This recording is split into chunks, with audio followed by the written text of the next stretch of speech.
Hello everyone, as requested, I'm continuing this Zodiac series with this one being Libra, which we're currently in now. Now remember, we're looking more at the universal principles of each Zodiac as opposed to what it means for just the individuals born under any given sign. And so I say this because Libra especially represents such an important aspect of every person's being. So Libra rules the kidneys, and with that, it also rules the adrenal glands. The adrenal glands are part of the solar plexus chakra. If you review the solar plexus chakra episode, you'll remember that the solar plexus chakra is to do with our will. And to link this all together, the kidneys, solar plexus chakra, and Libra are all intimately tied to what we call karma. So as you'll see, Libra is symbolized by the scales. And so you can see also on the screen, the adrenal glands are actually in the shape of pyramids. And we also relate this to the Lord of Karma, Anubis. As you may know by now, as I've explained it a few times in the past, it is this Anubis, this part of our being that weighs and judges our hearts according to our actions, to our will. Will our energy system ascend to the heart or stay stuck in lower will in the solar plexus? In other words, is our will in alignment with our inner divinity, or is it being controlled by our egotistical will, our selfish desires, unconscious impulses, greed, envy, etc.? This is something that we should always be meditating on throughout our life if we want to be successful people, not just spiritually, but also materially too. So remember, there's not just karma, but also dharma. Obviously, we don't want karma, we want to generate more dharma. Karma is the occurrence of unwanted or negative manifestations in our life. Anything negative happening in your life is a result of karma. Now, that is a very difficult thing to understand. It does take a high level of spiritual understanding, spiritual advancement to understand that everything in your life is actually a result of your karma, which is the result of subconscious egotistical will or willpower. Or we could also say that these actions are taken from a lack of consciousness, because that's what ego is. It is simply a lack of light or a lack of consciousness, which creates darkness. The absence of light is darkness. So the absence of consciousness is ego. Now, on the other hand, dharma is the occurrence of positive manifestations in our life, which is the result of divine or conscious will. It is when we are following not just our consciousness, but also our conscience. It is when we feel or sense in our heart to do something right and then actually do that right thing, that right action, to act on it. So this creates dharma and in turn puts the adrenal glands and the solar plexus into awakened action and also connects us with the positive cosmic forces of Libra. We cannot understand the cosmic laws of balance, justice, the law of karma, if we do not work with our own karma and our own conscious will in our daily life. You simply cannot understand it. You can understand it intellectually, but that's not the same as understanding something with inner knowledge. You may know from my other videos about Kabbalah, or the first dimensions or the lower dimensions on the tree of life. There is first the astral plane, which are emotions, then the mental plane, which are thoughts, then there is the causal plane, the plane of our will. It's not in the fifth dimension of emotions and thoughts. It's in a higher dimension, in the sixth dimension, meaning it's a superior force to work with, this energy of the causal plane, this willpower within us. This is why the law of karma is so difficult for most of us to understand, and this is why it is so difficult for people to really change their life, to change their habits, to transform the way they think, the way they feel, because it's in such a higher dimension. You know, with very little effort, we can change our emotions, right? In the astral. With very little effort, we can change our thoughts in the mental. I mean, it takes effort, right? But you need superior efforts from moment to transform yourself on a causal level, on this very high level, because it is in a superior dimension, and it automatically heals many of the issues and the imbalances that we have in the astral and the mental dimensions within ourselves. So this is why it's a really good idea to start meditating and reflecting on what is our will. Is it in alignment with our higher will, or is it just unconscious egos and impulses, right? Because when we start working with our higher will, from our higher self, from our inner God, right? This is why we say to do the will of God. This is the God within ourself. And when we start doing that, then a lot of things in our life, our inner and outer life, really start becoming equilibrated. And we start having deeper understanding and deeper meditation on many things to do with life and philosophy and spirituality, because it starts to fix the mental and emotional dimensions, those aspects of our being. So this is why spiritual practice is so fundamental and necessary, not just to think nice thoughts all day or have nice emotions, but to actually live in a superior level of being. Not superior in an egoic sense, but it just means a higher level of being, a higher level of dharma, or a higher level of consciousness. So, to back up just a little bit, because I know not everyone will understand the esoteric side much, I'll leave links below as usual.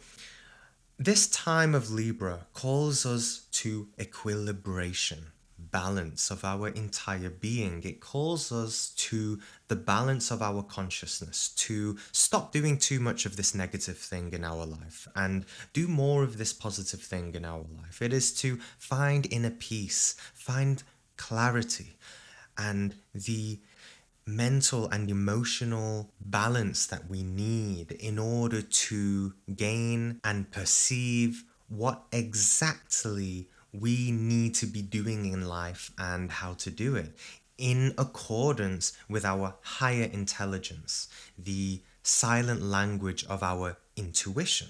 Intuition is the silent voice of our higher self. And you might be asking, okay, how do I listen to it more? Well, start following it throughout your daily life, right? Because spirituality and awakening is not just about, having spiritual practice and meditation. Yes, that's good, but the real work is in our day-to-day life. And so if you notice, you'll see parts of your life from day to day.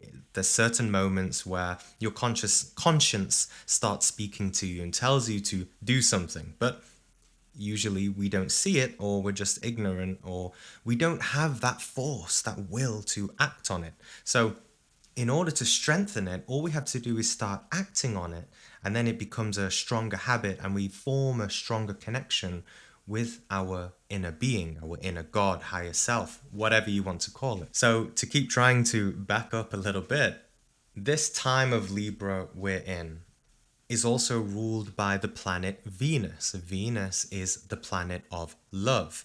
But remember, the zodiac, all zodiacs have polarity or duality, like everything in life, light and dark. And so what is the opposite of love? It is lust. And because we're in Libra right now, this time calls for the equilibration of this energy as well, to turn Venusian lust into love. And it's a good time to work on this because the key to success in transmutation and alchemy is found in things such as beauty, love, devotion, marriage, grace, harmony. It's all about the divine Mother Kundalini energy. This is why Gnostics always say that if you want to succeed in transmutation or alchemy, start loving the divine mother principle, the divine feminine. It will give you the gentleness, the passiveness, the receptiveness, the raw energy to work with yourself in this deep inner sensual level. So, because of this Venusian romantic energy, Librans are usually quite charming in a soft way, and they're usually quite successful people because of that. A well embodied Libra is usually a good mediator, as it's the sign of balance and has a good sense of fair justice between people and society. Librans are often better at knowing what is the right thing to say rather than the fire signs, the fire zodiac signs like myself, who end up just saying the truth without caring too much about hurting others. Not that fire signs don't care about hurting others, it's just that they don't, think in that way, in a Libra way, about, keeping the peace and keeping harmony, because fire is not about harmony. Libra is the element of air, but, fire signs are fire, chaos. We want transformation to change things and force, right? So fire signs can end up hurting or offending or provoking people without intending it. And that's not a bad thing, it's just about balance. So, socially, Librans are quite wise, and I would say the fire signs like Leo, Aries, Sagittarius, they have a lot to learn from the energy of Libra and during this time. Probably more so Aries, since that's the opposite sign. But Sagittarians are definitely one of the most blunt people too. And of course, on the other end of this, the other side of this, Libra or Librans should learn from Aries too, in the sense that Librans like to keep the peace and create harmony through their sense of balance and ability to mediate energies and conflicts. But this isn't the best skill for becoming an individual, for becoming our own self, for following one's own views, no matter what other people think. So Librans can learn from Aries in the sense that in some situations, especially these days, it's not always about equality and diplomacy, right? But instead to wage war to create change. We have to fight sometimes, like the Martian Aries, and not care about people pleasing too much. We need the fire of inner revolution. The name of my next book, by the way. Another negative side of Libra is that they're too just. They're too justified within themselves. And like I said earlier, it is a profound but difficult thing to really understand karma and dharma, cause and effect. So a big mistake Libra can make, or Librans can make, is thinking that they always know, or they always think that they are right, and they think that they are always doing the right thing because of this inner sense of justness that they have, or justice. But it would be to their shock that, most of the time, especially these days, because we're so lost, that they're not actually living the best way that they can, usually because of a lack of spiritual understanding. For example, let's say a man feels himself to be a very good citizen, an upright citizen of society. He loves society and he wants to serve. Good.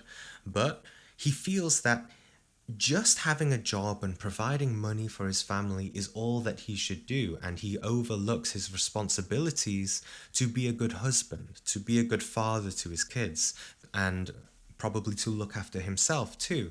And anytime he gets into an argument with someone like his wife, who points out that he's not a great person, he starts justifying himself by saying things like, yes, but I work 50 hours a week and I provide everything, therefore you should listen to me and I'm the best, or whatever.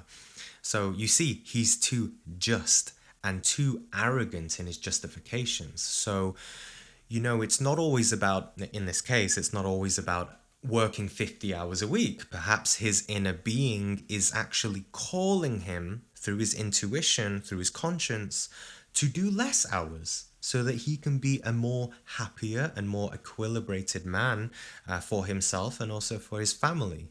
But he's listening to his ego instead of his divine will.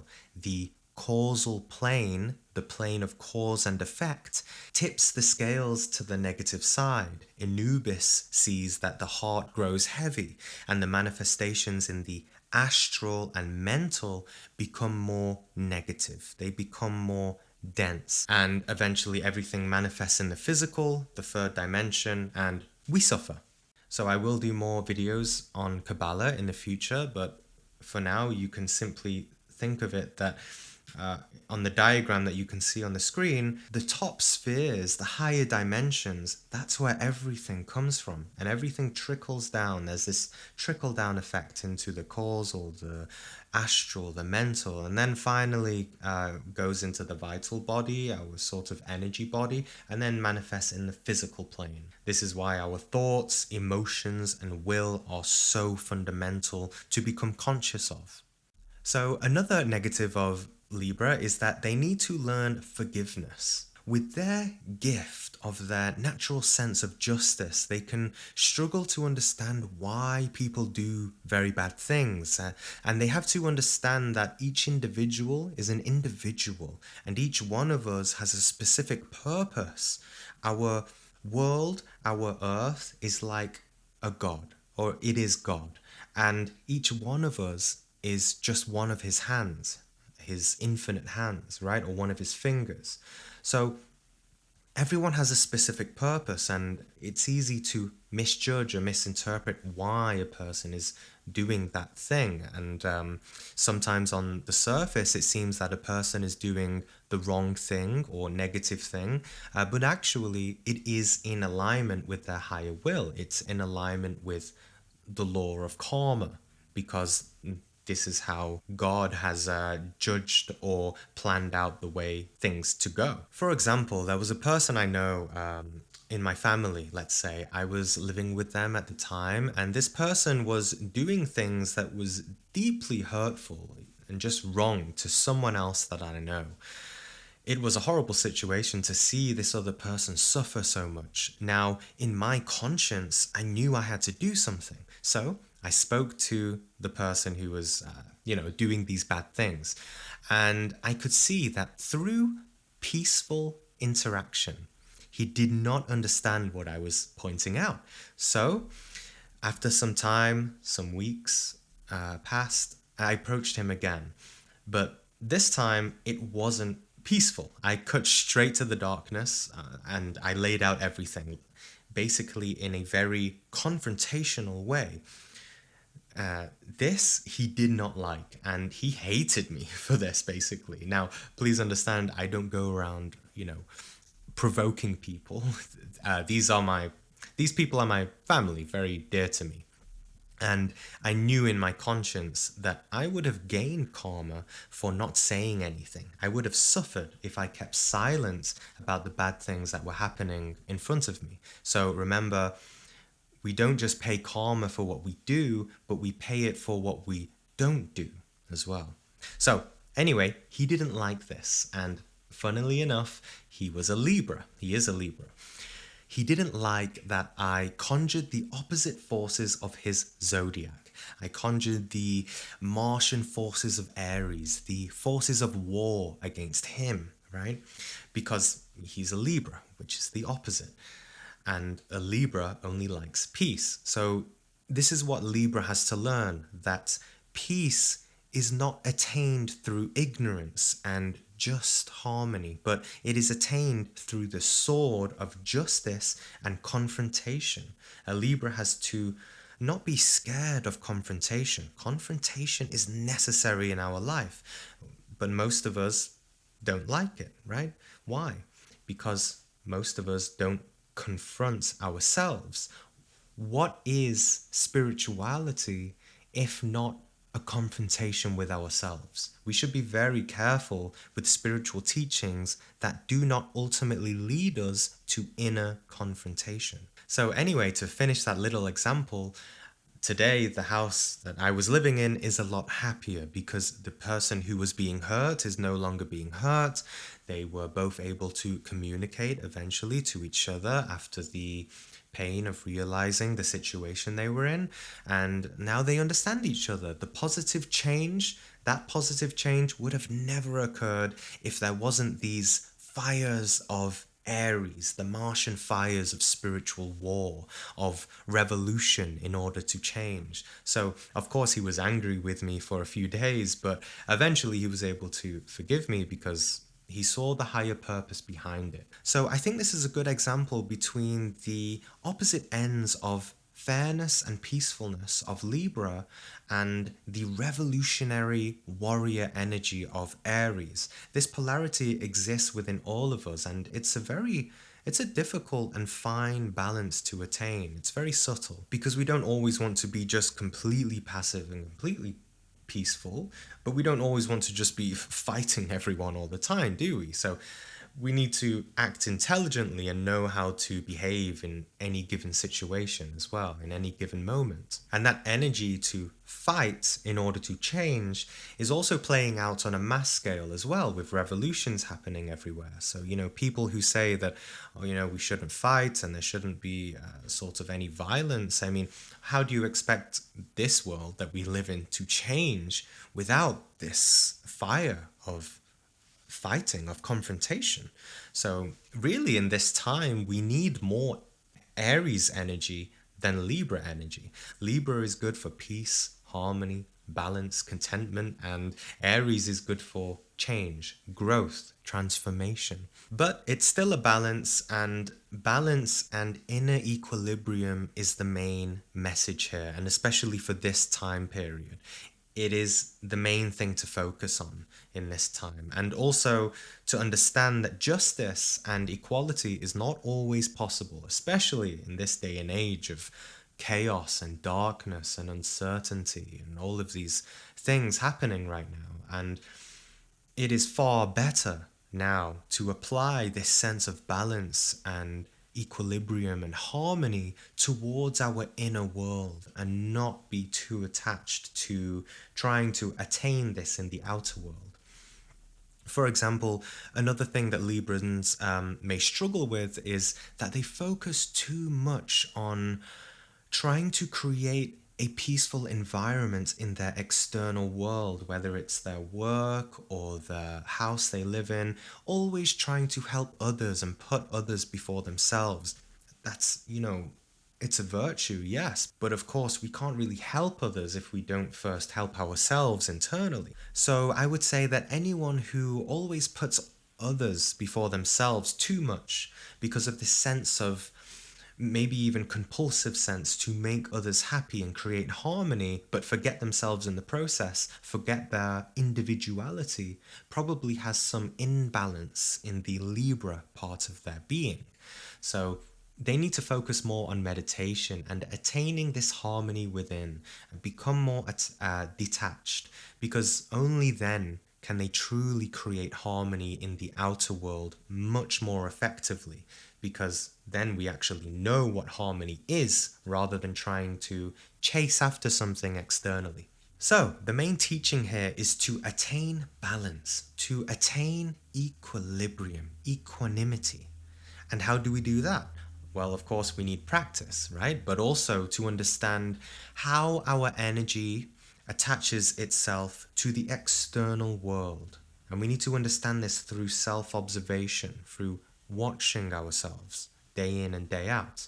And we have to observe how our energy attaches itself to the external, both in good and bad situations, or good and bad manifestations in our life. We're very happy when we get a raise, get more money. But if we attach ourselves, we're trying to grasp onto that situation.